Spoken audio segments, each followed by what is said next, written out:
Dear student of first year class, अस्सलाम वालेकुम। आज हम प्रोग्रेस टेस्ट का प्रॉब्लम नंबर 8 करेंगे। प्रोग्रेस टेस्ट का प्रॉब्लम नंबर 8, पेज नंबर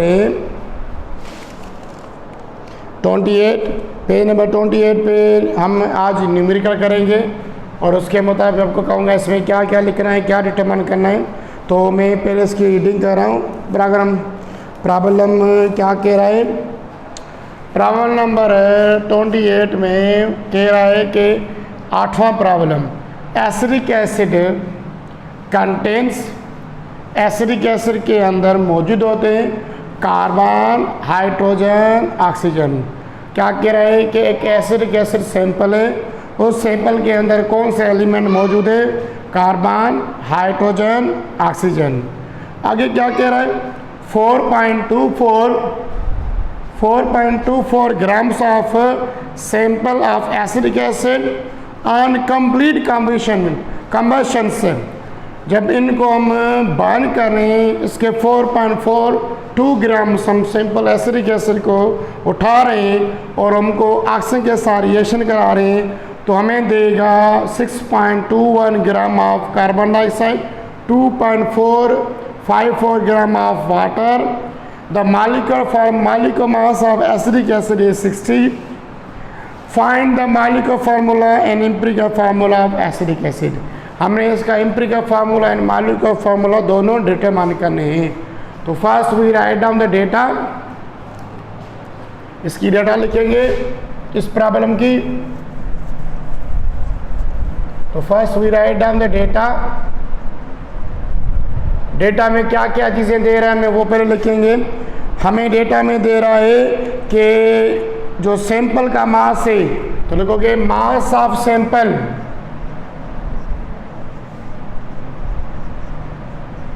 वो कितना दे रहा है? 4.24 ग्राम्स है, 4.42 ग्राम्स ऑफ मास। आगे क्या कर रहा है कि इसके अंदर 6.21 ग्राम ऑफ कार्बन डाइऑक्साइड, तो लिखोगे मास ऑफ कार्बन डाइऑक्साइड वो है 2.41, अच्छा ना, sorry 6.21 gram of carbon dioxide. Mass of water दे रहा है, वो हमें दे रहा है 2.54 ग्राम्स। आगे क्या कह रहा है? कह रहा है कि मॉलिक्यूलर मास ऑफ सैंपल वो कितना है? वो है 60। हमें क्या डिटरमाइन करना है? We determine the empirical formula and molecular formula, ये दोनों हमें डिटरमाइन करने हैं। तो फर्स्ट आप उसकी डेटा लिखोगे। डेटा लिखने के बाद आपको मैं वही बताता हूँ, इसके लिए बनाओगे क्या? Table formation. टेबल हम इस लिहाज से बनाते हैं कि जैसे प्रॉब्लम भी जल्दी हो जाए और हम अलग अलग स्टेप ना करें, हमें पता चलता जाए कि इसमें क्या क्या चीज़ें डिटरमाइन करें। एक ही स्टेप में एक ही बार से हम ऐसे करते जाएंगे। तो ये डेटा लिख के भी बनाएंगे टेबल।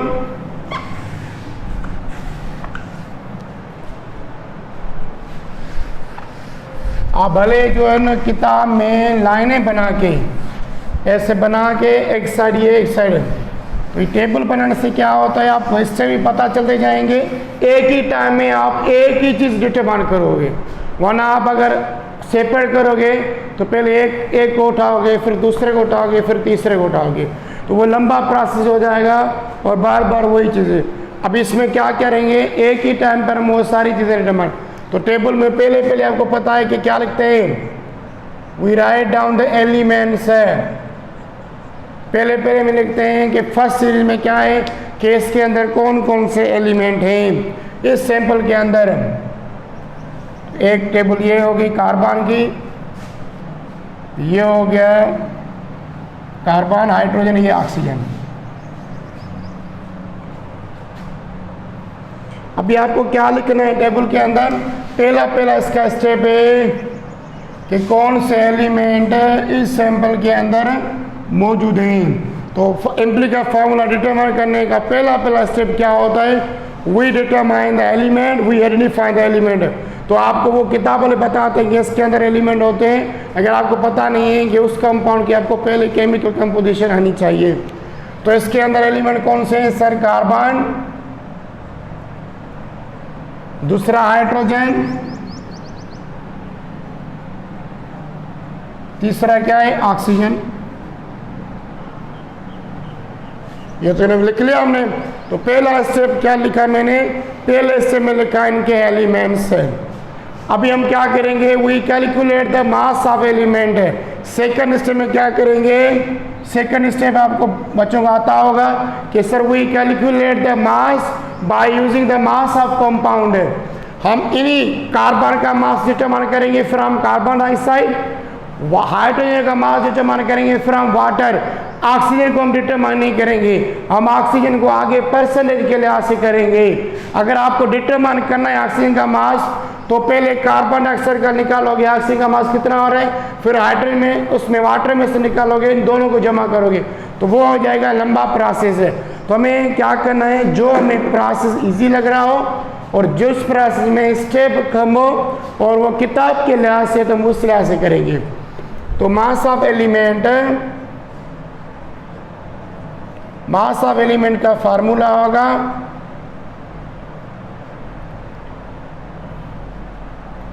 1 मोल ऑफ एलिमेंट, उस एलिमेंट के अंदर कितने मोल के लिहाज से ग्राम, यहाँ पर 1 mole of compound multiply by given mass, given mass of compound. उसी कंपाउंड का मास कितना है वो, ये मैं आपको बार बार लिखवा चुका हूँ इसका एलिमेंट। तो कार्बन का मास किस तरीके से डिटरमाइन करेंगे, मैं फार्मूला ये पहले मैंने लिख लिया, अब मैं यहाँ पे डायरेक्ट लिखूंगा, आपको पहले भी स्टेप करवाया हुआ है। तो मास ऑफ कार्बन है, मास ऑफ कार्बन बराबर होगा 1 मोल ऑफ कार्बन। तो 1 मोल कार्बन में कितने ग्राम होते हैं sir, 12 gram, divide by 1 mole of carbon dioxide. क्योंकि इसका मास डिटरमाइन करने के लिए हम क्या यूज करेंगे, we use the carbon dioxide. हमें कार्बन डाइऑक्साइड का मास दिया गया है तो यहाँ पे लिखेंगे 44 ग्राम, क्योंकि 1 मोल में कितने ग्राम्स होते हैं 44। इसका कार्बन डाइऑक्साइड का गिवन मास कितना है 6.21। ये मैंने आपको पहले डेटा में लिखवाया। We determine the mass of element which is carbon from the carbon dioxide. हम कार्बन का मास डिटरमाइन करेंगे किस बैंड पर, हम कार्बन डाइऑक्साइड का मास यूज करके। माना कार्बन का मास यूज डिटरमाइन करना है तो हम क्या किसको यूज करेंगे, कार्बन डाइऑक्साइड को यूज करेंगे, उनको रेफरेंस लेके हम डिटरमाइन करेंगे। आप इनको सॉल्यूशन करोगे, कैलकुलेटर के लिहाज से करोगे तो इसका जो जवाब आएगा वो आएगा 1.69 ग्राम से। ये किसके ग्राम है, ये कार्बन के हैं। तो पहला स्टेप हमने इसका लिख लिया। अभी करेंगे मास ऑफ हाइड्रोजन,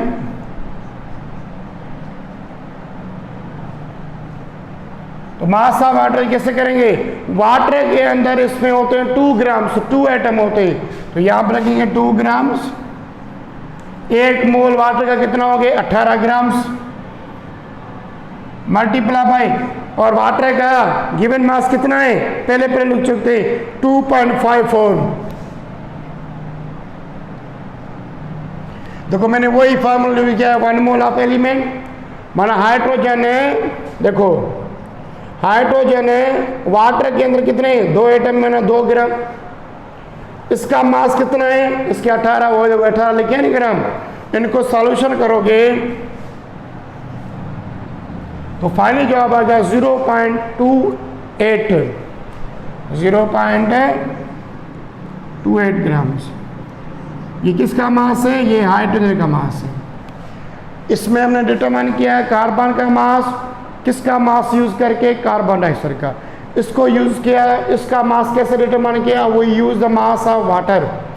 इसको हम छोड़ देंगे ऐसे, क्योंकि आगे स्टेप के लिहाज से हो जाएगा।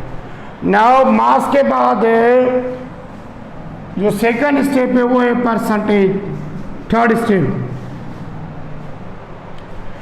स्टेप कौन सा है? वो डिटरमाइन टेम्परेचर का formula. Third step is percentage. तो परसेंटेज ऑफ एलिमेंट वो बराबर आएगा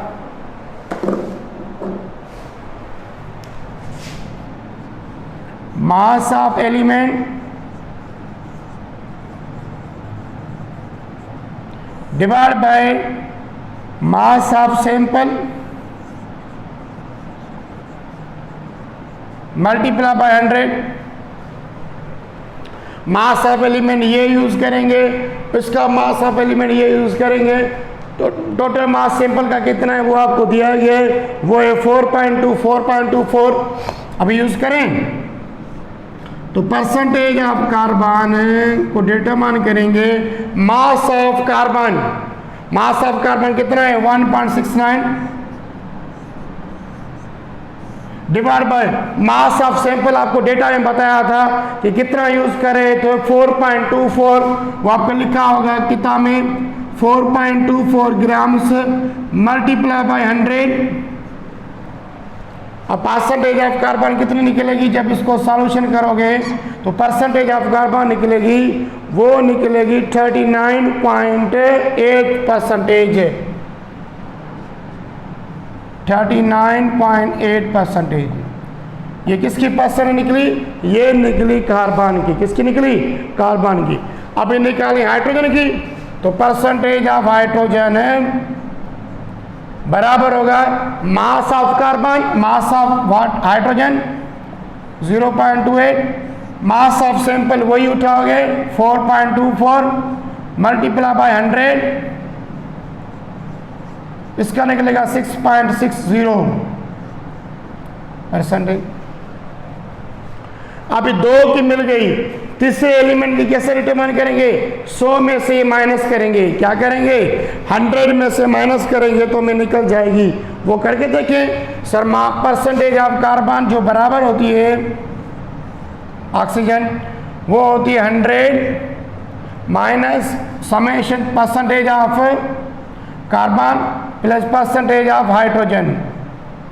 तो परसेंटेज ऑफ ऑक्सीजन निकलेगी 100 माइनस इन दोनों को करोगे, माना कार्बन कितनी थी 39.8 प्लस 6.60, तो फाइनली आपका जवाब निकला 53.6%।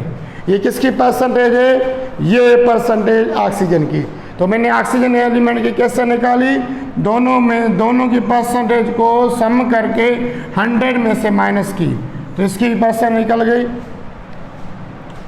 अभी परसेंटेज के बाद फोर्थ जो हमारा स्टेप है वो है क्या?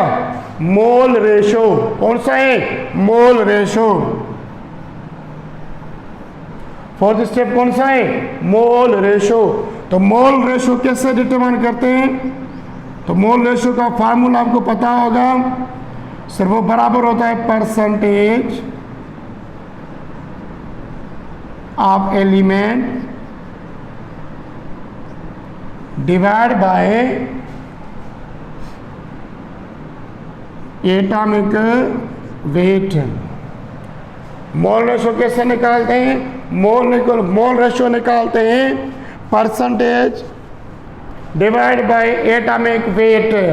तो परसेंटेज यहाँ पे कितनी दी गई है उसको यूज करके देखो, हर स्टेप दूसरे स्टेप के लिहाज से यूज हो रहा है।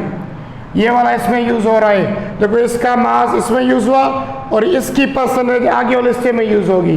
करें अभी तो मोल रेशो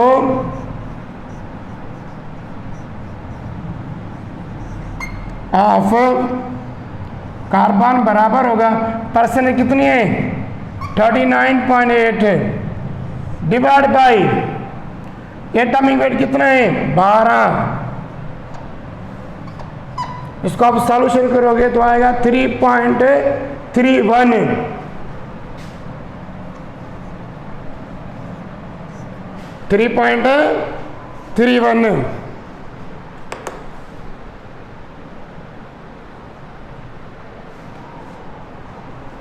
अभी आगे करते हैं, मोल रेशो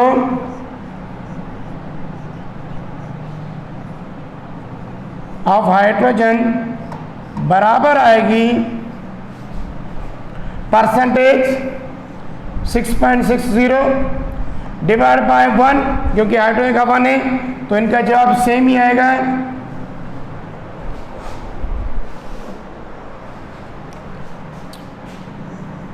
सिक्स 6.60 आएगा।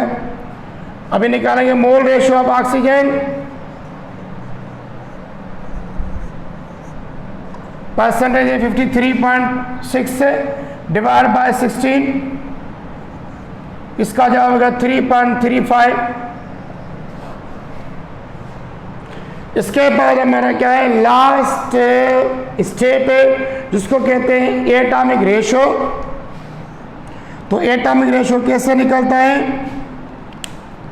एटॉमिक रेशो निकलता है mole ratio divide by simplest ratio, mole ratio divide by simplest ratio, mole ratio divide by simplest ratio.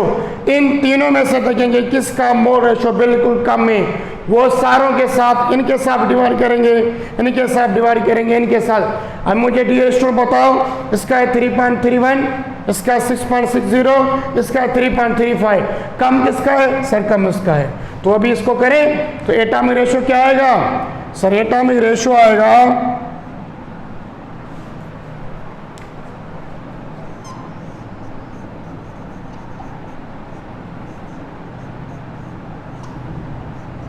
वो आएगा मोल रेशो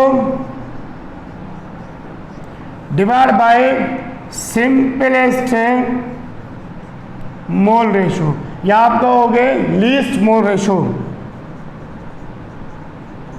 जो कम से कम होगा। तो इसका एटॉमिक रेशो कैसे होगा? 3.31, वही होगा सिंपल 3.31।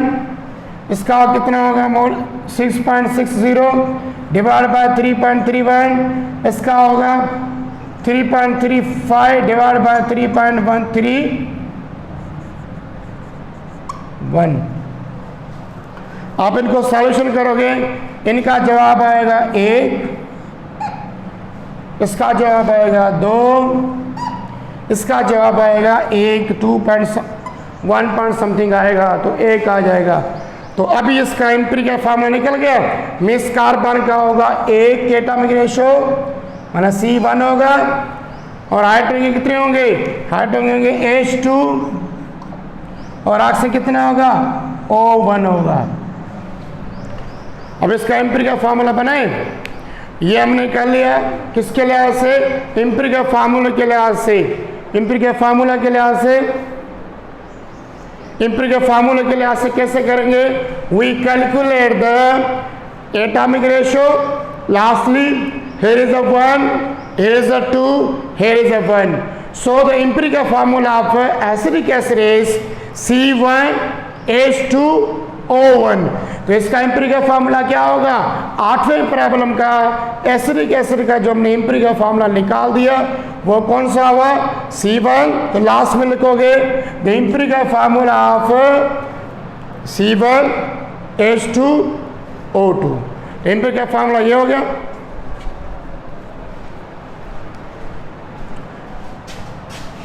इसका एम्पिरिकल फार्मूला हमने निकाल दिया।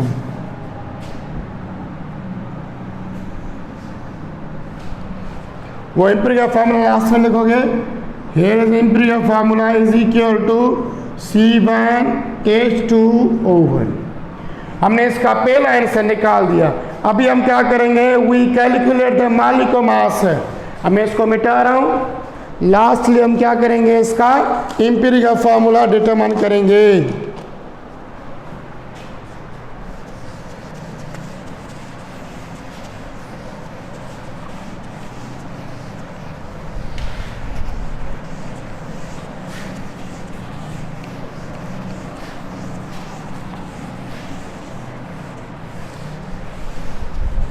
अभी मॉलिक्यूलर फार्मूला कैसे निकालते हैं ये आपको मैंने उस प्रीवियस लेक्चर में बताया था। एम्पिरिकल फार्मूला को यूज करके माना मॉलिक्यूलर फार्मूला बराबर होता है एम्पिरिकल फार्मूला ओवर एन। तो हमने एम्पिरिकल फार्मूला मालूम कर दिया। तो अभी हम क्या करेंगे, we calculate the value of N, we calculate the value of N. तो एन का वैल्यू कैसे डिटरमाइन करेंगे, इस साइड करोगे। N is equal to molecular mass divide by empirical formula मास।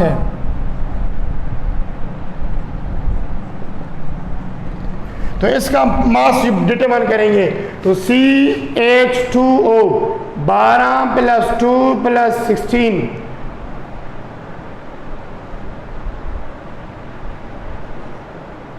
30 आ गया। तो इसका एम्पिरिकल फार्मूला मास कैसे डिटरमाइन किया, सी जो ये हमने डिटरमाइन किया है।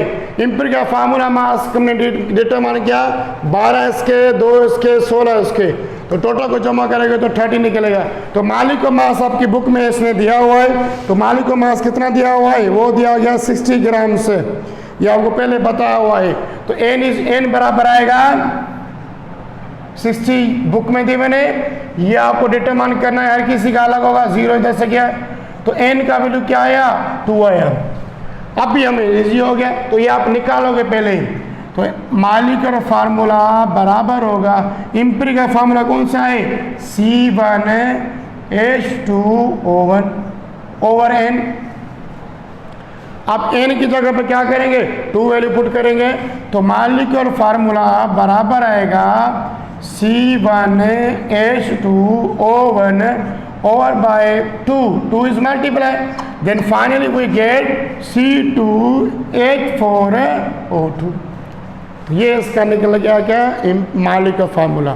तो एम्पिरिकल फार्मूला एसिडिक एसिड क्या हुआ, CH2O1, इसका मॉलिक्यूलर फार्मूला क्या हुआ, C2H4O2। हमने डेटा यूज़ की और डेटा के लिहाज से हमने डिटरमाइन किया, और आपकी बुक में भी यही आंसर है। Empirical formula CH2O and molecular formula C2H4O2।